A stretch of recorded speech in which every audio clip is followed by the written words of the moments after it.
All right, so this is what we got going on. Right now, I did something I never did before. I asked you guys, what did you want to learn in the new Digital Mastermind mentorship? And man, I was floored. So if you want to be part of the mentorship, there's two versions. There's the baller version and there's the group coaching. Go below and answer the questions, and I will set up a time where we'll contact you and explain what's going on. All right, links right there. All right, so I was watching YouTube and I saw this guy said that Lyft was slow. And then I started poking around and I saw that other people were saying that things were slowing down, things were slowing down.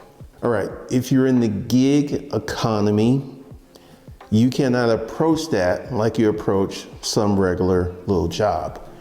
One of the things that happened during the pandemic is people were doing these gigs, and these gigs were paying a lot because at one point, Uber and Lyft drivers refused to go out, so there were less Uber and Lyft drivers. So the drivers that were on the road were making killer money, even though they weren't working 7 days a week. Now we're back to the real economy. And if you're doing gig work, I need to have a discussion with you.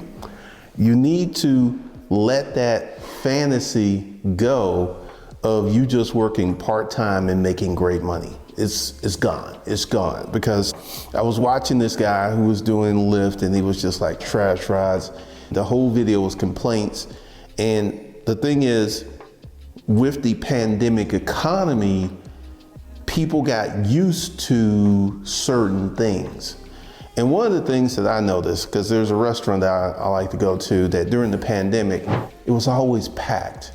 I would literally go on my app to reserve a place in there an hour to an hour and a half, because that was what the wait was, right?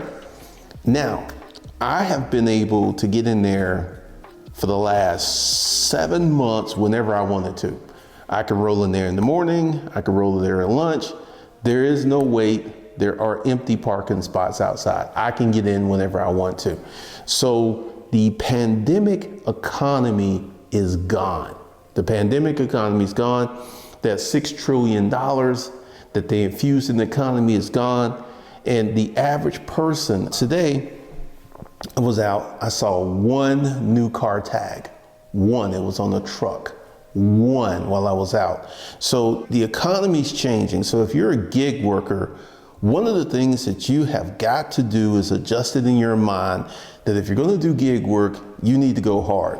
Now, what I'm talking about, I'm about to say some stuff that's going to be very unpopular. You need to be thinking about doing 7 days a week. You need to be multi-apping like a fiend, because one of the things that has happened is a lot of people got used to the higher pay for less hours.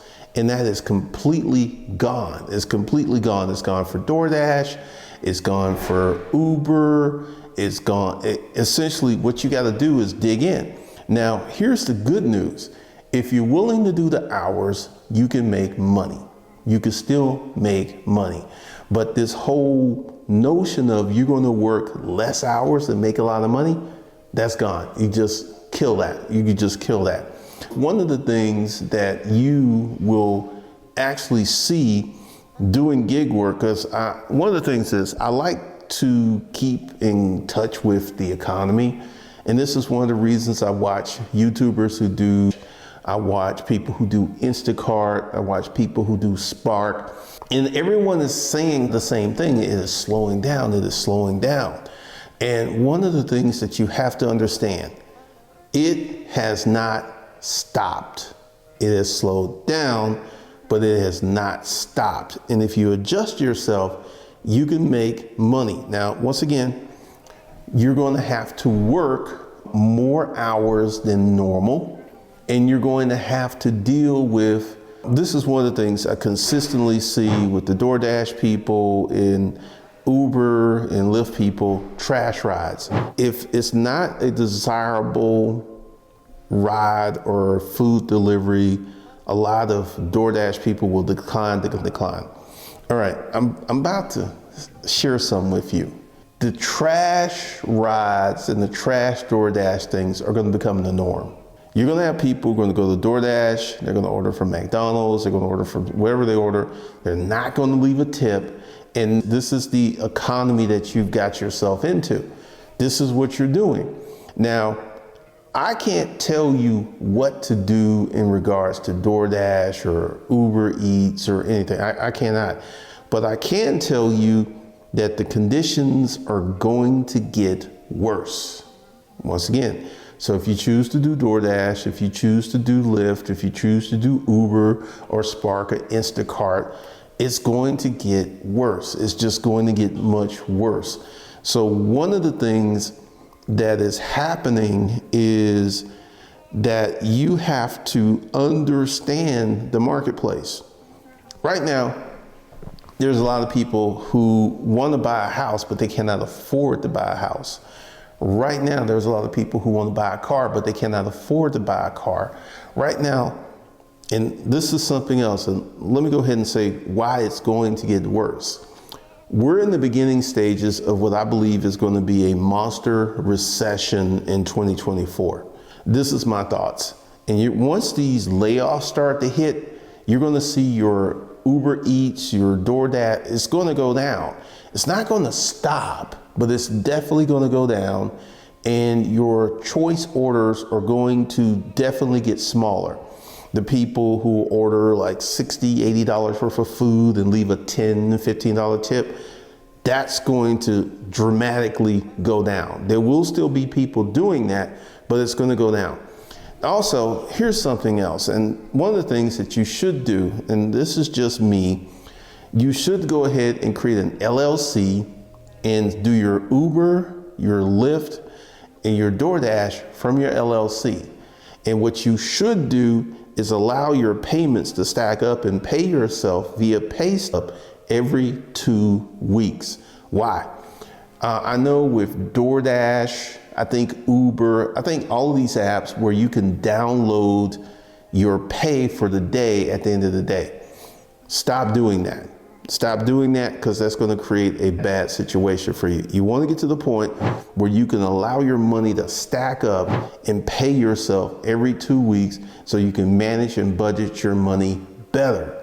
One of the things that's going to happen as we go, because as people get laid off, guess what they're going to do? They're going to start doing DoorDash. They're going to start doing Uber. They're going to start doing Lyft. So all of these gig economies are going to get flooded. Every last one is going to get flooded. So one of the things that you want to do is become gig economy extraordinaire. You want to be the best that you can. You want, once again, like I said, I have never done any of this gig work. I've never done it. So I can just speak from a hypothetical standpoint. But if you just go ahead and get your mind, and it's like, set goals and just, because there's going to be a lot of trash. There's going to be a lot of trash orders. There's going to be a lot of stuff that are just going to make you want to turn your nose up and go, ooh. But this is life in the gig economy, because one of the things that I find to be amazing is you can go pull out your phone. I don't have my phone. Go to an app, fill out an app, and I don't know how long it takes. I haven't done this, but let's say it takes them an hour, maybe, I don't know how long it takes them, but literally, let's say you fill out the app Monday, and let's say Tuesday, you're on the road. You're making money.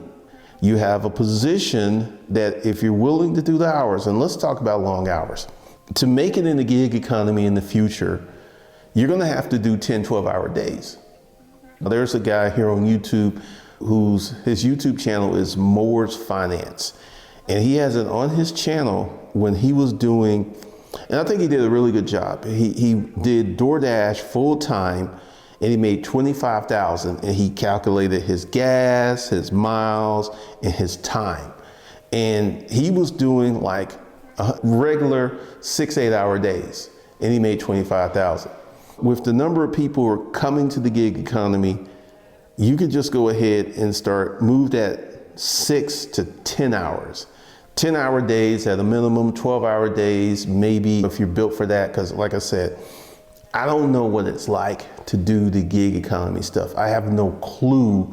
So one of the things that I really have a feeling for, and I will share a story with you, years and years ago, 2014, so this was almost 10 years ago, I drove for Uber for 6 weeks. I drove for Uber to actually, so I could write a book about Uber, because when Uber came out, there was a lot of talk, you can make all this money, right?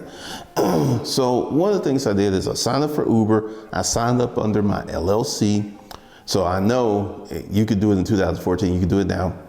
And I drove for them. And what I found out, that unless you were like, I had a Saturday where I just decided to go hard. I started at 10 o'clock that Saturday morning, and I went to 11, 12, 1. So I had a 13-hour day. I made 706, subtract the gas, like 690 I made, and I went hard all day. And if you wanted to make money with Uber or anything like that, you were gonna have to go hard. And I just wrote in my book that Uber would be great part-time income, but there was a lot of talk that you can go Uber Black, you could do this, you could do this, you can make all this money driving people around. And I bet you the people who are doing Uber Black are seeing a decline in ridership. I bet you. Essentially, if you're gonna do gig work, you need to go hard. Hopefully you're young, you're energetic, you're in shape, because this is what's coming with gig work. This is what's coming, because I've been seeing all of the YouTube videos from the gig people who do the gig work, and everyone is saying the same thing. Orders are coming down, more trash orders, more and more, and it's just gonna get worse. It's just gonna get worse. So one of the things I would urge you to do, and this is something Nugs and Moore's Finance had going on, and I thought it was very, very smart. They created a YouTube channel documenting their DoorDash.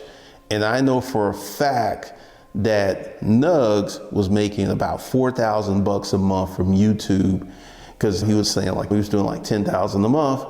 So half of that was coming from YouTube and half of that was coming from DoorDash. And Nugs started another channel that was a little strange. I don't know how it's going. I haven't checked on it. But Moore's Finance, there's a girl, Sarah something, she delivers. And if you're gonna do DoorDash, Instacart, I would suggest that you start a YouTube channel, because if you only made, let's say you made $700 a month, that's huge. That's an additional week of delivery. That's an additional week. And if you really hit it, Nug's videos were doing well. Moore's Finance videos were doing well. There was some other people who were doing well. The YouTube money can be a big benefit to you if you're doing gig work, if you're doing the stuff. So I would suggest you start a YouTube channel, maybe a TikTok channel, start a YouTube channel, a TikTok channel, get your Instagram account, and start posting what you're already doing. You're already doing this. So you're already out. So just get you a GoPro and film, because I see it. And for me, it's interesting because sometimes I just fast forward to the part where they'll actually put the camera on them getting out the car and going to drop off the food. And I can tell you that when you're doing DoorDash and delivering to houses, it can be good. But when you're delivering to apartment complexes, that can be like a nightmare. I remember when I did Uber years ago, that delivering to apartment complexes was just crazy. It was just really crazy, because some of the stuff that will happen when you deliver to the apartment complex, because people will order an Uber and they will not tell you that they live in the apartment complex. They will not give you the gate code. So you got to sit there and message them and say, oh yeah, that's right. And one of the things that happens, so there's a lot of hassles that's going to come with gig work, I think. And what you can see is during this point of, as we slide into deeper in the recession, because I don't know if the Fed's going to raise interest rates the rest of the year. I don't know. But From everything that I've read, it seems very unlikely, because this is the next thing. You're going to start seeing massive unemployment. This is the next thing, because we already have the issue with housing, we have the issue with food, we have the issue with rents, we have the issue with gas, and it's going to get more and more expensive for people who are out here trying to make a living in the United States of America. So adjust yourself, because like I said, all of the complaints that I'm seeing here on YouTube, they're going to get worse. It's not going to get any better. It's going to get worse. And if you're going to do gig work, you need to go ahead and steel yourself to it, because this is just me. I may be wrong, but I think that gig work is somewhat like a trap, because you go ahead, you start doing DoorDash and you start working it. You don't have no boss, you have no coworkers, and you start to get used to being in that environment, which will make it very difficult for you to get any other type of job that doesn't have a similar environment. Like with truckers are on the road by themselves for long periods of time. And I think this is the same thing for DoorDash, Uber, Lyft drivers. Uber and Lyft drivers, they have people hopping in the back, so they may have someone to talk to, so it's not as solitary. But as doing DoorDash, you're out there by yourself all day long. And once again, I've seen in my comments that doing DoorDash is better than a 9 to 5. I'm like, it's been over 2 decades since I had a job, but I remember a job that I had. I worked in the hospital. I had to be at work at 5:30 in the morning. I got off at 1, and getting off was great. But that going in at 5:30, that was rough. That was rough, especially in cold winter months. I remember there was reports that it was going to snow, and they told us that, hey, we could stay in the hotel across the street. If we went home, that they were going to be really harsh on us, because we knew it was coming. And I just went home and I drove in the snow, and I was fine until I got to the turnoff, and I just literally slid down the hill. Fortunately, there was no one else out on the road. And then it was a front wheel drive car, and I just went up the hill and I went to work. And then I went home and then next to work, and the snow only lasted about 2 days, and then it just disappeared. But having a job, working with people, from my standpoint, was not that bad. That's me, just my standpoint. It wasn't that bad. But one of the things that I will see is, going forward, the gig economy across top to bottom is just going to get worse and worse. It's not going to stop, but it's going to continue to get worse and worse for the people who are out there trying to make money in the gig economy. It's just going to get worse, and you're going to have a flood of new people entering into the gig economy. You're going to have a flood of people doing Instacart. You have a flood of people doing DoorDash. You're going to have a flood of people doing Uber. You're going to have a flood of people doing Lyft. It's just going to be more and more people entering into these markets, and it's just going to get tougher and tougher. So once again, I would suggest that you start a YouTube channel to give yourself some additional options to make additional money. That's all I got. And if you're interested, I've got something called the Digital Mastermind Blueprint, talking about how to make internet money. And part of that training will be how to start a YouTube channel. So if you're interested, there's a link below where you can ask some questions and we can get into it. All right, that's all I got for you guys today. I will see you in the next video.